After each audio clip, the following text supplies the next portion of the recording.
Hər kəsə salam əziz abituriyentlər. Ümidvaram ki, hər biriniz yaxşısınız. Bu gün yorumlarda bir nəfər esse yazmaqla bağlı bir video xahiş eləmişdi. Mən də çalışdım ki, əlimdən gələn ən qısa zamanda bunu sizlərlə bölüşüm. Bildiyiniz kimi imtahanlara çox az bir müddət qalıb. Artıq demək olar ki, bir gündən sonra və bir həftədən sonra imtahanlardır. Hər birinizə bu imtahanlarda uğurlar diləyirəm. Ümidvaram ki, uğur bu imtahanlarda həmişə bizim yol yoldaşımız olar. Gəlin başlayaq.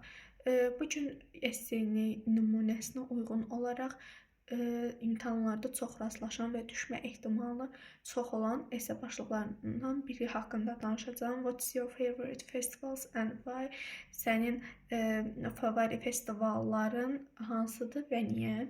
Ümumiyyətlə esseyə giriş edərkən çalışın, təbii ki, bu biraz daha orta və yaxud zəif bir növrəyə sahib olan uşaqlara aiddir ki, çalışın primitiv sözlərdən istifadə eləyin. In my opinion, as you know. Buna uyğun esselər yazın və dövriyyə sadə sözləri buraxın ki, nə qədər daha sadə sözlər yazsa sizin bal alma, sadə amma mənalı sözlər yazın ki, sizin bal alma ehtimalınız yüksəlsin və tövsiyəm odur ki, çox böyük cümlələr yazmayın, ümumiyyətlə çox cümlə yazmayın.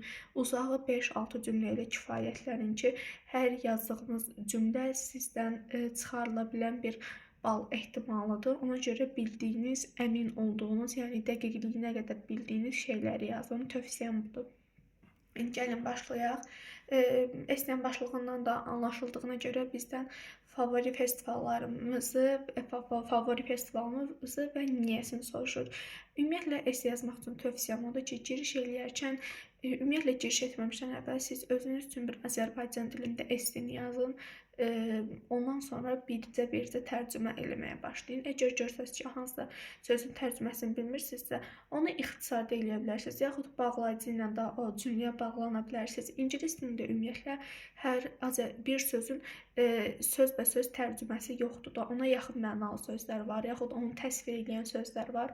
Ona görə də çalışın ki, qısa, amma mənalı sözlərdən istifadə edin. Ümumiyyətlə, esse yazılarında, yazı işlərində dövriyyə ancaq demək olar ki, 7-8-ci sinifin sözləri buraxılır. Ona görə də çalışın bu sinif sözlərini çox yaxşı öyrənin. Gəlin başlayaq. İlk öncə nə yaza bilərik Azərbaycan dilində? Giriş olaraq yaza bilərik ki, bildiyiniz kimi dünyada müxtəlif festivallar var. Gəlin yazaq. Görəcəksiniz ki, necə sadə və primitiv sözlərdən istifadə edəcəm. Bildiyiniz kimi bu artıq bir başlıqdır. As we know. Məndə durğu işarələri klaviaturuna yazıram. Niyə problemlidir? Ümidvaram ki, üzrlü sayarsınız. Hal-hazırda there are başlığından istifadə edəcəyik. There is başlığından istifadə edəcəyik. Çünki əgər niyə soruşsaz ki, have, has-dən istifadə olunmur. Have-has insanın özünə sahibliyini bildirir. Məsələn, mənim varımdır. Amma ümumilikdə olanları bildirmək üçün zerə-zəradan istifadə olunur və zerə-zəra daha doğrusu have-has-də bir sahiblik var. Məsələn, bir qadın deyə bilər ki, I have 2 children, mənim 2 uşağım var. Amma deyə bilmir, there are 2 children deyəndə artıq in the room, otaqda bir 2 uşağın olmağından danışılır. Yəni, zerə-zəra ümumilikdir, have-has isə şəxsin özünə mənsubdur. Şəxs deyəndə sadəcə insan anlayışı nəzərdə tutulmur. Məsələn, bəzi esselər var ki, deyə bilər ki, ölkə haqqında yaz. Orada başlıq olaraq verə bilərsiniz ki, məsələn, Azərbaycan has unique features. Azərbaycanın unikal xüsusiyyətləri var. Artıq burada zerə-zəra cümləsindən çox have-has cümləsi daha məqsədə uyğundur. Ümidvaram ki, anladınız. Gəlin davam edək. Bildiyimiz kimi dünyada çoxlu müxtəlif festivallar var. There are many də istifadə edə bilərsiniz, lots of da istifadə edə bilərsiniz, a lot of da istifadə edə bilərsiniz, several da istifadə edə bilərsiniz. Yəni, özündən sonra cəm isim və tələb edən və çoxluq mənasını bildirən bütün quantifierslardan istifadə edə bilərsiniz. Bir dənə onu vurğulamaq istəyirəm ki, many və a lot of-un fərqi ondan ibarətdir ki, a lot of inkar cümlələrdə işləmir. Ona görə də təsdiq cümlə, iki variant arasında qalsası, cümlə təsdiq cümlə olsa cavabımız main olacaq. Müxtəlif söz olaraq different da istifadə edə bilərsiniz, various da istifadə edə bilərsiniz. Amma bunun birinci cavabı different-dir. Əgər cümlədə onu parafraz eləmək istəsəz, o söz dəyişmə hissələrində istəsəz, orada artıq various dövriyyə girəcək. Festival elə festivaldır. Festivals in the world və yer zərfliyimi verirəm. Çox sadə və giriş üçün uyğun olan bir cümlə alındı. As we know, there are many different festivals in the world. Bildiyiniz kimi, dünyada çoxlu müxtəlif festivallar var. Və bu cümləni uzatmaq üçün yaza bilərik ki, and və each of them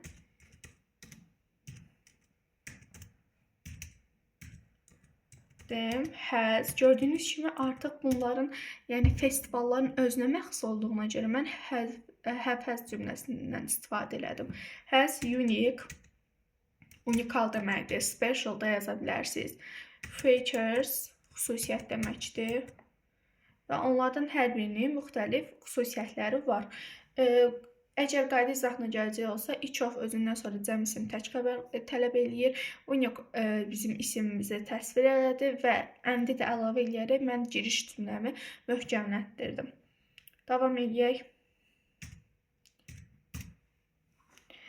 Sonra yaza bilərik ki, mənim sevimli festivallarımdan biri Novruzdur. Novruz bayram festival. Yəni yeni illi festival olaraq yaza bilmərsiniz, amma Novruzu festival olaraq yaza bilərsiniz. Nə yaza bilərəm? Deyə bilərəm ki, giriş olaraq mənim sevimli festivallarımdan biri Novruzdur. Baxın, indi yazacağım. One of my favorite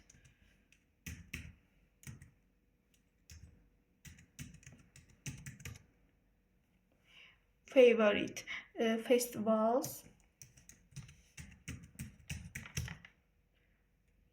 is Novruz.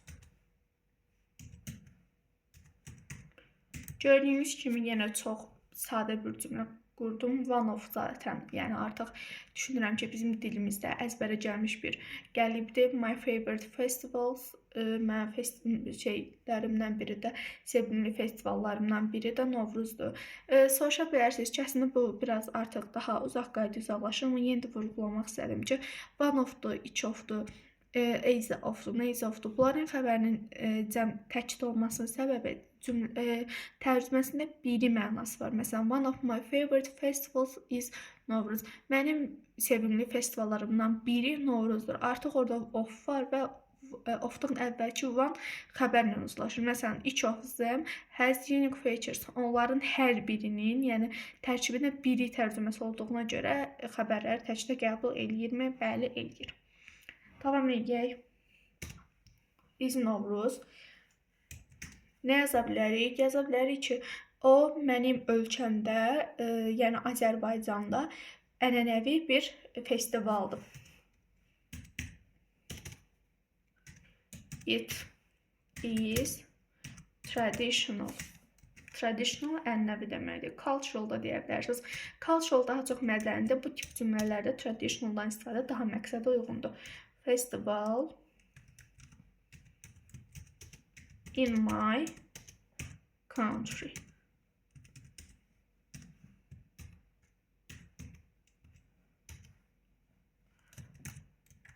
Dediyim kimi durğu işarələri ilə bağlı bəzi problemləri var. Deyirəm, üzrlə sələrsiniz. In my country, Azərbaycan. Mənim ölkəm Azərbaycanda ənənəvi bir festivaldır. İndi davam eləyək. Artıq girişi verdik, Novruzun nə olduğunu dedik. İndi isə gəlin Novruz ərəfəsində Azərbaycanda uşaqlar, xanımlar, ailələr ümumiyyətlə nə eləyir, ona baxaq. During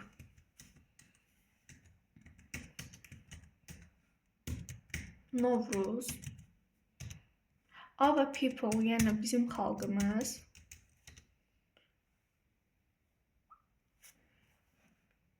cook, pişirmək deməkdir, traditional foods, yaxud pastries də deyə bilərsiniz. Yenə işarələrdə səhvlik var. Axırı, yəni foods da ola bilər, pastries də ola bilər. Pastries. like məsələn deyə bilər. Yəni like yaxud saçaz, amma məncə like bura daha uyğundur. Like bizim Novruzda bişirilən ənənəvi xəmir şirniyyatlarımız nə idi? Şəkər buradır, paxlavadır və s. Şəkər bura and paklava.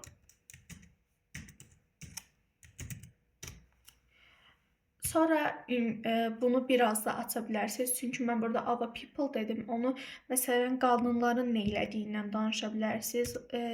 Qadınlar məsələn evləri təmizləyir baharın gəlişi münasibətilə. Baharın gəlişi münasibətilə də yazmasaz, yaza bilərsiniz ki, qadınlar evlərini təmizləyirlər. Uşaqlar öz bayram paltarlarını geyinirlər. Tonqal yandırırlar və onun üzərindən tullanırlar. Məsələn, woman clean their houses.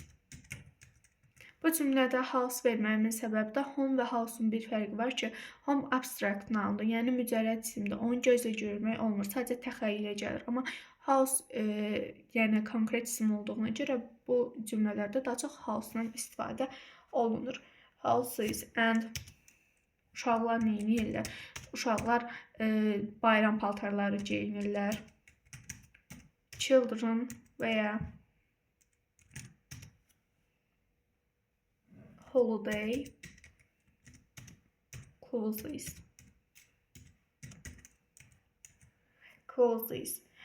Sonra nə qayırırlar?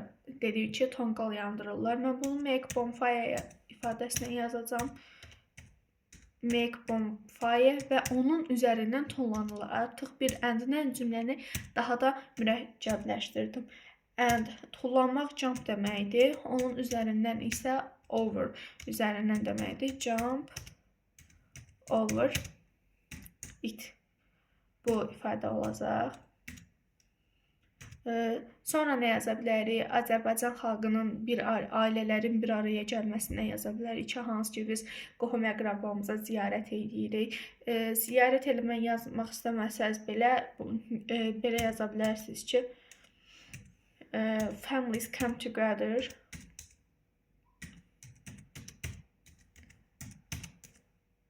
bir araya gəlirlər və biz bir araya gələndə öz sevgimizi, xoşbəxtliyimizi paylaşırıq. Yəni elə ətrafa müsbət enerji yayırıq ki, bayramda hamının əhval-ruhiyyəsi yerində olur. Ona görə yaza bilərik ki, families come together and share their happiness və öz xoşbəxtliklərin və sevgilərin yayırlar, yəni.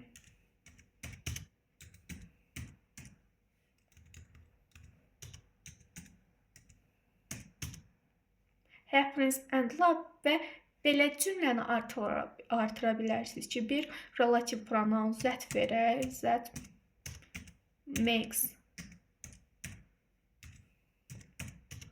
atmosferi, yəni həmin şəraiti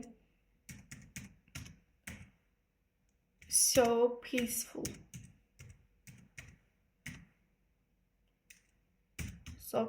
Belə yaza bilərsiniz. Ən axırda da bütün artıq gördüyünüz kimi mən necə bir esse yazdım və səbəb verin ki, buna görə də Novruz mənim sevimli festivalımdır.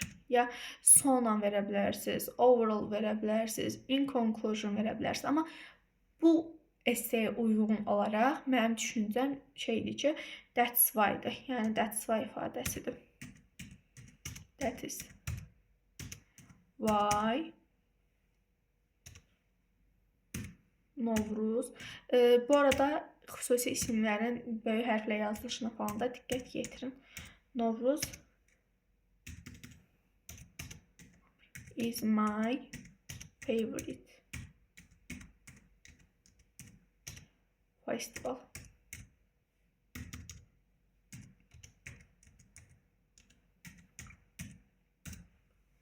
Gördüyünüz kimi çox qısa olmasa da 5-6 cümləni əhatə edən və tam bal verəcək bir esse yazdım və burada heç bir gəliş sözlərdən istifadə olunmadı. Yəni bildiyimiz primitiv sözlərdən istifadə verərək, bağlayıcılardan istifadə eləyərək essemi təkmilləşdirdim. Sizə də tövsiyəm budur ki, imtahanda da çox qəliz cümlələrə qaçmayın və çalışın qəşəng cümlələr yazanda bir relativ pronoun əlavə eləyin. Yaxud məsələn hansısa bir ölkə haqqında danışırsınız. Məsələn Azərbaycan haqqında da məsələn deyin ki, mən yazın. Deyin ki, mən onu yalnız vətənim olduğuna görə yox, həmçinin öz mükəmməlliyinə görə sevirəm. Not only but also cümlələrindən istifadə edə bilərsiniz. One of, iki of gələ bilər, nə istifadə edə bilərsiniz. Nəticə hissələrində overall, in conclusion, bu as a result, bu ifadələrdən istifadə edə bilərsiniz. Yaxud da ki, məsələn, bir sizə esse başlığı verildi. Məsələn, nə deyək? Deyə bilərik ki, kompüterlərdən istifadə yaxud elektrik texnologiyadan istifadə niyə bugünkü həyatımız üçün vacibdir? Yaza bilərsiniz ki, giriş olaraq as we know, today using from the technology is very important. Sonra because-la bağlaya bilərsiniz. Yaza bilərsiniz ki, because it makes our life easier. Bizim həyatımızı daha asanlaşdırır. Sonra artıq burada first ifadəsi var. Firstly, sıralaya bilərsiniz ki, o nə eləyir. Sonra second, əlavə eləyə gələ bilərsiniz. Ən axırda da bütün o, belə deyim də, Azərbaycan dilində bir sual olur. Mətnin əsas hissəsini əhatə edən plan bəndi yazın. Ən axırda da həmin cümləni ingilis dilində elə bil ki, bir cümləlik plan bəndi yazaraq tamamlayın. Bu, əmin olun ki, sizə tam bal verəcək. Ümid edirəm bu videoda sizə aydın oldu. Hansısa bir sualınız olsa şərh bölmələrində bildirərsiniz. Hər birinizə uğurlar arzu edirəm. İnşallah ki, istədiyimiz nəticəni toplayıb, ən birinci özümüzü, sonra isə ailələrimizi, müəllimlərimizi xoşbəxt eləyərik. İmtahan da çox vacib olsa belə bizim həyatımızın özündən vacib deyil və bizim qarşımızda çox böyük bir həyat var. İmtahan da bu böyük həyata girişimizin açarıdır. Hər birimizə uğurlar arzu edirəm. İnşallah ki, o imtahandan çıxanda tökəcəyimiz göz yaşları, sevinc göz yaşları, özümüzlə qürur göz yaşları olar. Sağ olun, salamat qalın.